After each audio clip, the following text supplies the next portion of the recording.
ಚಳ್ಳಕೆರೆ ತಾಲೂಕು ಗಡಿಭಾಗ ರೇಣುಕಾಪುರ ಗ್ರಾಮದ ಸುತ್ತಮುತ್ತಲ ಹಳ್ಳಿಗಳಲ್ಲಿ ಕಳೆದ 2 ದಿನಗಳಿಂದ ಬಿದ್ದ ಜೋರು ಮಳೆಗೆ ಇಲ್ಲಿನ ರೈತರ ಬೆಳೆ ತೋಟಗಳಿಗೆ ಹಾನಿ ಉಂಟಾಗಿದೆ. ಜೊತೆಗೆ ಗ್ರಾಮದಲ್ಲಿ ಸರಿಯಾದ ಚರಂಡಿ ವ್ಯವಸ್ಥೆ ಇಲ್ಲದೆ ಮುಖ್ಯ ರಸ್ತೆಯ ಬದಿಯ ಕೆಲ ಮನೆಗಳಿಗೆ ನೀರು ನುಗ್ಗಿ ಜನರು ನಾನಾ ತೊಂದರೆ ಅನುಭವಿಸುವಂತೆ ಆಗಿದೆ. ಗ್ರಾಮದ ಮುಖ್ಯ ರಸ್ತೆ ಬದಿಗಳಲ್ಲಿ ದಶಕಗಳಿಂದ ಚರಂಡಿ ವ್ಯವಸ್ಥೆ ನಿರ್ಮಾಣವಾಗಿಲ್ಲ.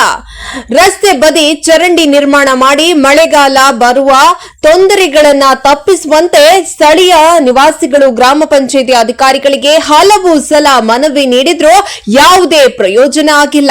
ಇದರಿಂದ ಗ್ರಾಮದಲ್ಲಿ ನಿಂತ ಮಳೆ ನೀರಿಗೆ ವಿಪರೀತ ಸೊಳ್ಳೆ ಕಾಟ ಹೆಚ್ಚಾಗಿ ಸಾಂಕ್ರಾಮಿಕ ರೋಗಗಳು ಹರಡುವ ಭೀತಿ ಇಲ್ಲಿನ ಜನಸಾಮಾನ್ಯರಲ್ಲಿ ಎದುರಾಗಿದೆ.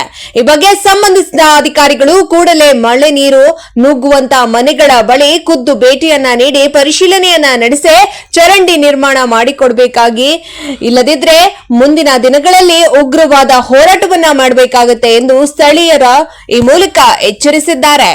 ಮಂಜುನಾಥ್, ಪರಶುರಾಮಪುರ.